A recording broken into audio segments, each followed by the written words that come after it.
আচ্ছা, এর আগে আমরা ডু ভার্ব দিয়ে ইন্টারোগেটিভ সেন্টেন্স গঠন করে দেখিয়েছি। আজকে আমরা ডাজ যখন, অর্থাৎ সাবজেক্টটা থার্ড পারসন সিঙ্গুলার হবে, তখন কীভাবে ইন্টারোগেটিভ সেন্টেন্সগুলোকে গঠন করা হবে। একটা রুল বলে লেখো।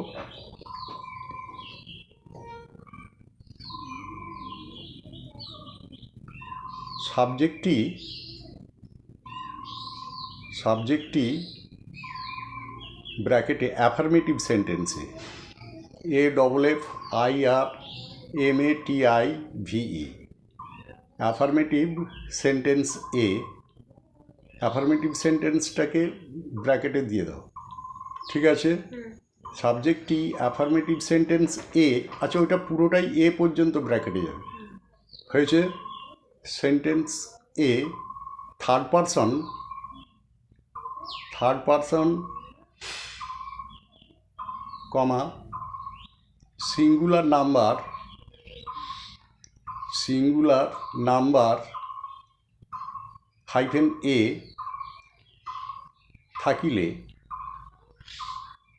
থাকিলে কমা ইন্টারোগেটিভ সেন্টেন্স কমা ডাজটাকে সিঙ্গেল কোটেশনে ভার্বটিকে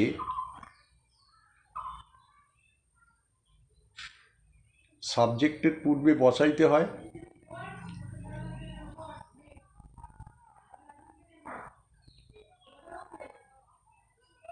বসাইতে হয় এবং প্রিন্সিপাল ভার্বটি হইতে PRINCIPAL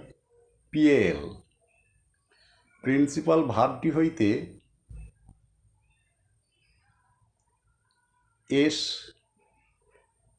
এসকে সিঙ্গেল কোটেশনে বা ইএসকে সিঙ্গেল কোটেশনে তুলিয়া দিতে হয় পূর্ণচ্ছেদ। স্ট্রাকচার STRUCTURE :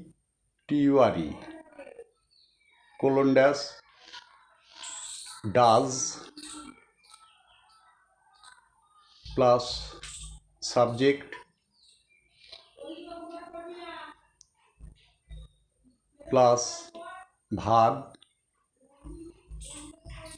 ব্র্যাকেটে প্রেজেন্ট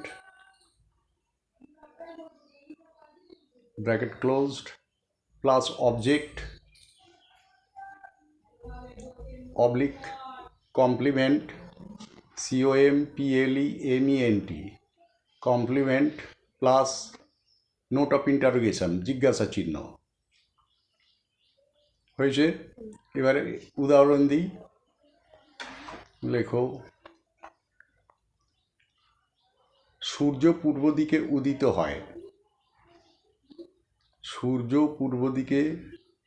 হয়।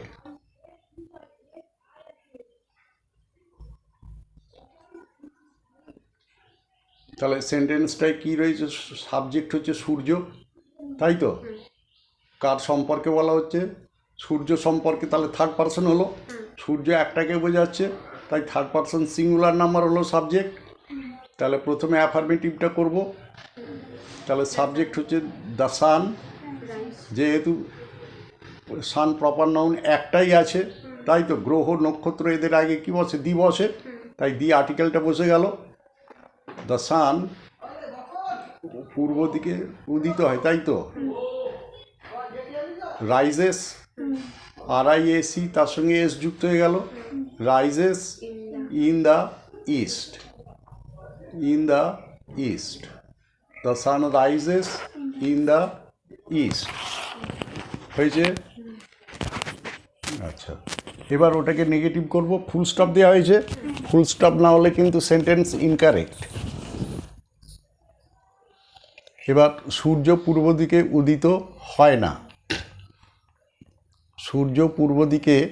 উদিত হয় না। তাহলে দ্য সান ডাজ নট হয়ে যাবে, এগুলো আগেই বলা হয়েছে নিয়মগুলো।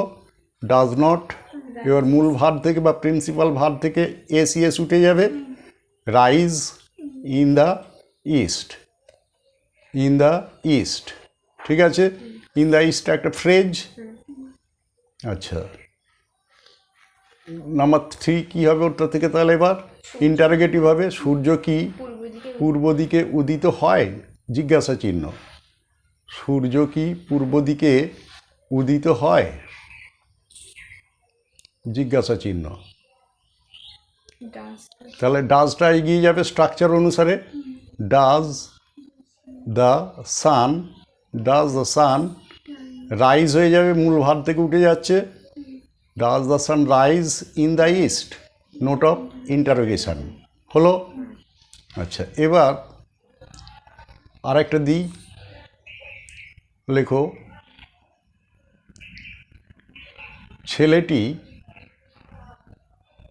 ছেলেটি তার খেলার সাথীদের সহিত বিকালে খেলে।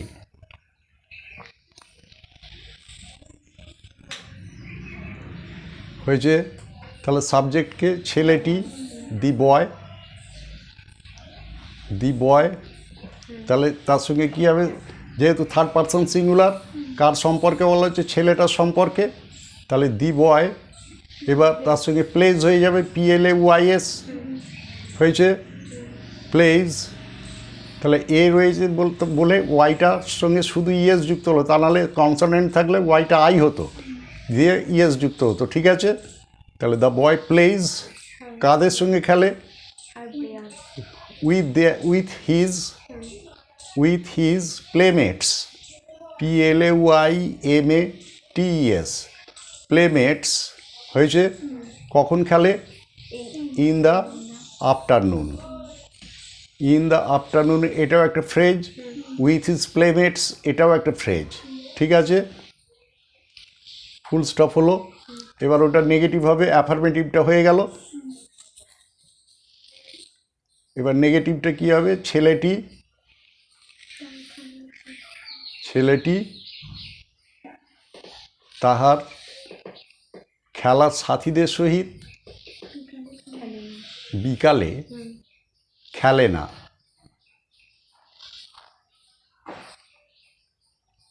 হয়েছে। দ্য বয়, তাহলে ডাজ নট হয়ে যাবে, does not play with his playmates in the afternoon, full stop. এবার ইন্টারোগেটিভে আসবো। ছেলেটি কি, কয় হস্যই হবে, ছেলেটি কি তাহার খেলার সাথীদের সহিত বিকালে খেলে বা খেলা করে, দুটোই হতে পারে, ঠিক আছে। জিজ্ঞাসা চিহ্ন। তাহলে ডাজ আগিয়ে চলে গেল। ডাজ দ্য বয় প্লে, ওর থেকে এস বা ইএস যেটা ছিল সেটা মুক্ত হয়ে গেল, সেটা ডুয়ের সঙ্গে যুক্ত হয়ে গেছে, তাই ওটা ডাজ হয়ে গেছে। Does the boy play with his playmates in the afternoon, note of interrogation, ঠিক আছে। তাহলে আমরা 3টে ফর্ম করেছি এ পর্যন্ত। প্রথমে অ্যাফার্মেটিভ, তারপর ওই অ্যাফার্মেটিভ সেন্টেন্সের নেগেটিভ হয়েছে, তারপর ওই অ্যাফার্মেটিভ সেন্টেন্সের ইন্টারোগেটিভ হলো। এবার এই যে ইন্টারোগেটিভ সেন্টেন্সটা পেয়েছি, এটাকে আমরা নেগেটিভ সেন্টেন্সে পরিণত করব। লেখো, কোনো অ্যাফার্মেটিভ, এখানে সবই প্রেজেন্ট ইনডেফিনিট সম্পর্কে হচ্ছে, ঠিক আছে। রুল বলে লেখো,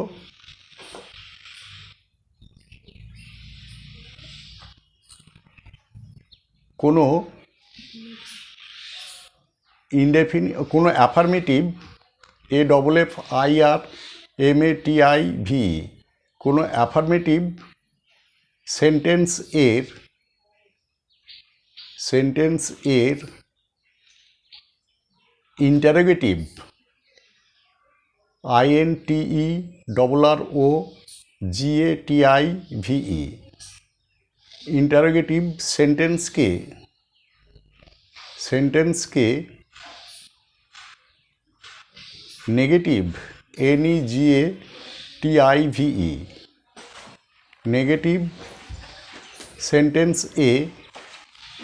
নেগেটিভ সেন্টেন্সে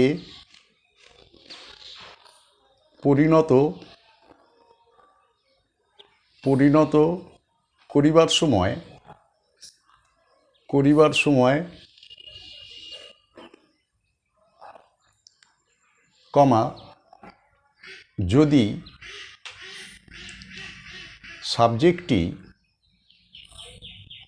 সাবজেক্টটি নাউন হয় কমা তাহা হইলে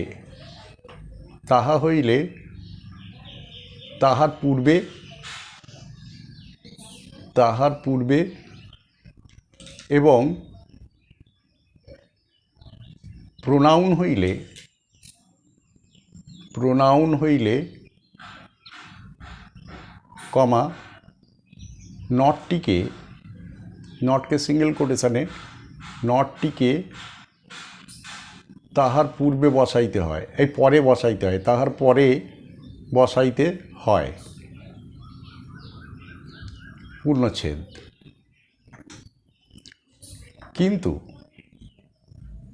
কিন্তু যদি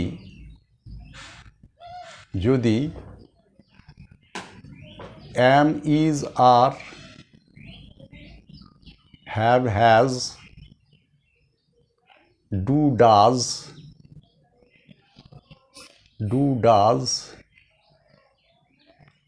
হয়েছে প্রভৃতির সহিত নট একসঙ্গে যুক্ত করিয়া লেখা হয়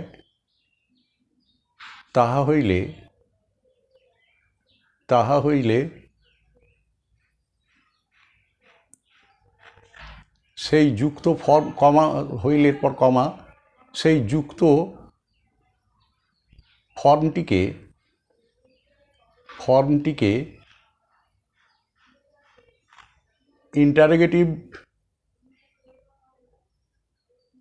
ইন্টারোগেটিভ হাইফেন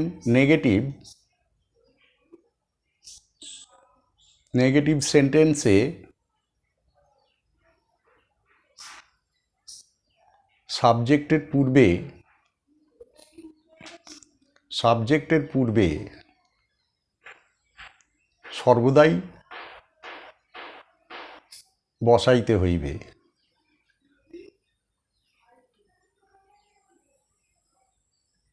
পূর্ণচ্ছেদ। এবার উদাহরণে আসছি। তাহলে কি হচ্ছে, যদি সাবজেক্টটা ইন্টারোগেটিভ সেন্টেন্সে নাউন হয় তাহলে তার আগে নটটাকে বসাতে হবে সাবজেক্টের আগে, আর যদি ওই সাবজেক্টটা প্রোনাউন হয় তাহলে তারপর নটটাকে বসাতে হবে। কিন্তু যদি ওদের সঙ্গে যুক্ত করা হয়, যেমন হ্যাভেন্ট, আরন্ট, ইজেন্ট, তাই তো, ডাজন্ট, ডোন্ট, এরকম যদি হয় তাহলে কী হবে, সবসময় সাবজেক্টের আগেই বসবে।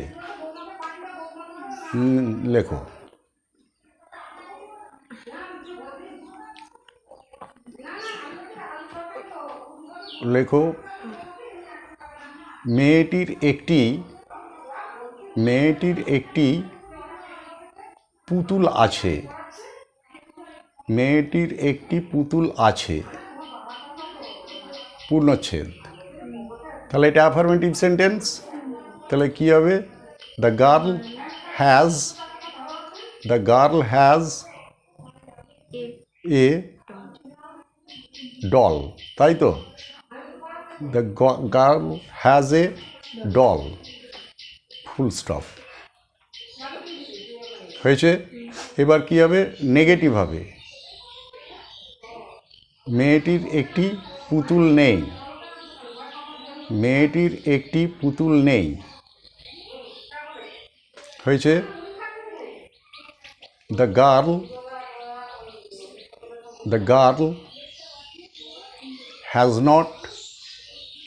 Has not a doll, negative হয়ে গেল।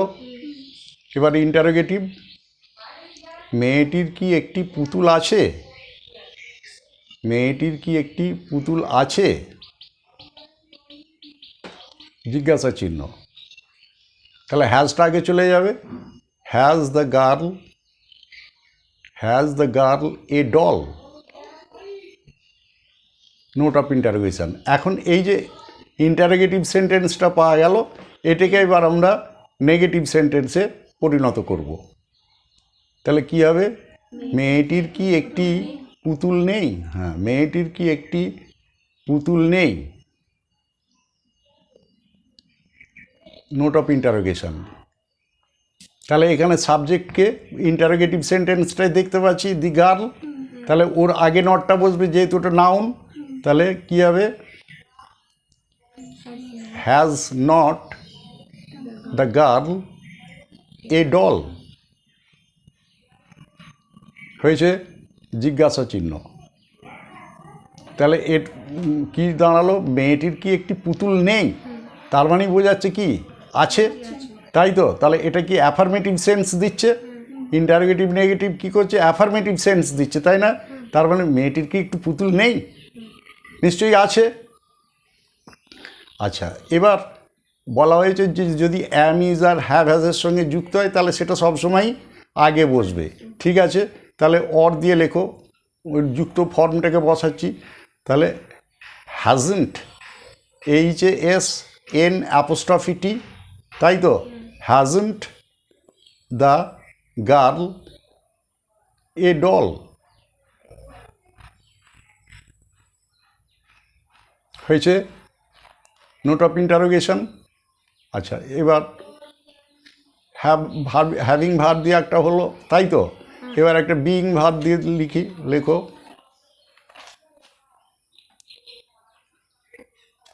তাহারা জেলে, পূর্ণচ্ছেদ। তাহলে জেলে হচ্ছে ফিশারম্যান, তাহলে তাহারা যেহেতু রয়েছে তাহলে প্লুরাল হবে ফিশারমেন। ম্যানের প্লুরাল ফর্ম কি? মেন, MEN, ভাওয়েল চেঞ্জ হচ্ছে। তাহলে কি হবে? দে আর ফিশারমেন, তাই তো?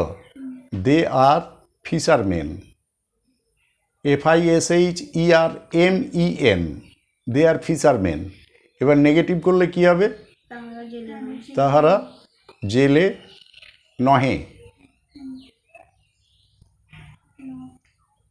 তাহলে কী হবে? দে আর নট, সরাসরি অ্যাম, ইজ আর হ্যাভ হ্যাজের পর নট বসে নেগেটিভ হয়।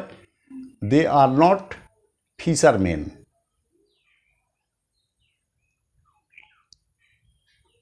ফুল স্টপ। এবার ইন্টারোগেটিভে যাব। তাহারা কি জেলে, জিজ্ঞাসা চিহ্ন। আরটা আগেই চলে যাবে। Are they fishermen, note of interrogation. এবার ওটার বাংলাটা কী হবে ইন্টারোগেটিভ নেগেটিভে? তাহারা কি জেলে নয় বা নহে, তাহলে আরটা আগে চলে যাবে। এখানে দেটা কি প্রোনাউন রয়েছে, তাহলে কী হবে? নটটা পরে যাবে। আর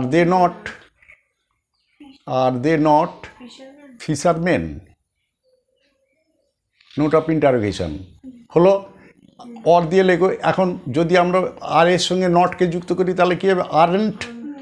ঠিক আছে, তাহলে কী হবে?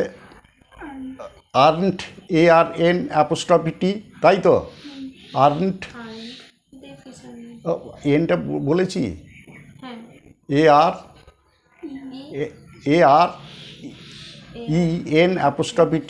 ঠিক আছে। আর্নট কি, তারপর aren't the fisherman, note of interrogation. তার মানে একটু অ্যাফার্মেটিভ সেন্স দিচ্ছে। তারা কি জেলে নয়? নিশ্চয়ই তারা জেলে। আচ্ছা, তো অ্যাম, ইজ, আর এবং হ্যাভ হ্যাজের মধ্যে একটা দেখানো হলো, একই নিয়মে হবে, বাদ বাকি যা আসবে। এবার ডু ভার দিয়ে, ডুইং ভার দিয়ে একটা দিই। লেখো, আমরা বাঁচার জন্য খাই। আমরা বাঁচার জন্য খাই।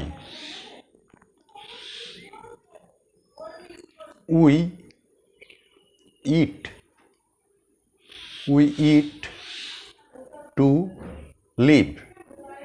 বাঁচতে, তাহলে এটা ইনফিনিটিভ, এটাকে বলা হয় ভার্বের প্রেজেন্ট রূপের আগে টু বসলে তাকে ইনফিনিটিভ বলা হয়। এবং সেটা ক্রিয়াপদের সঙ্গে তে যুক্ত থাকলে তার অনুবাদে ব্যবহার করা হয়। যেমন বাঁচতে, বাঁচার সঙ্গে তে যুক্ত আছে, তাই টু লিভ, তারপর ভার্বের প্রেজেন্ট রূপটা বসবে লিভ। ঠিক আছে, এটাকে ইনফিনিটিভ বলা হয়। তাহলে আমরা বাঁচতে খাই না নেগেটিভ হবে। তাহলে we do not eat to live, we do not eat to live. এবার ইন্টারোগেটিভ হবে, আমরা কি বাঁচার জন্য খাই বা বাঁচতে খাই?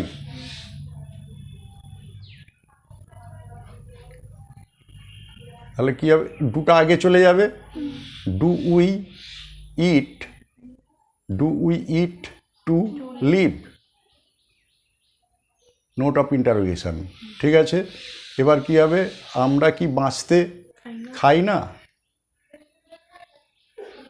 আমরা কি বাঁচতে খাই না, নোট অফ ইন্টারোগেশন। কী হবে তাহলে, ডু উই নট, যেহেতু we pronoun, do we not eat to live, do we not eat to live, note of interrogation. তাহলে এটাকে অর দিয়ে লিখে দাও, don't we eat, DON apostrophe T, don't we eat to live, note of interrogation. হলো, আজকে এই পর্যন্তই থাক। ডাস দিয়ে পরের দিনটা হয়ে যাবে। তারপর আমরা ইন্ট্রোডাক্টরি ইট এবং দেয়ারেতে যাব এবং প্রিপোজিশনের প্রয়োগ ওইখানে দেখাবো। ঠিক আছে।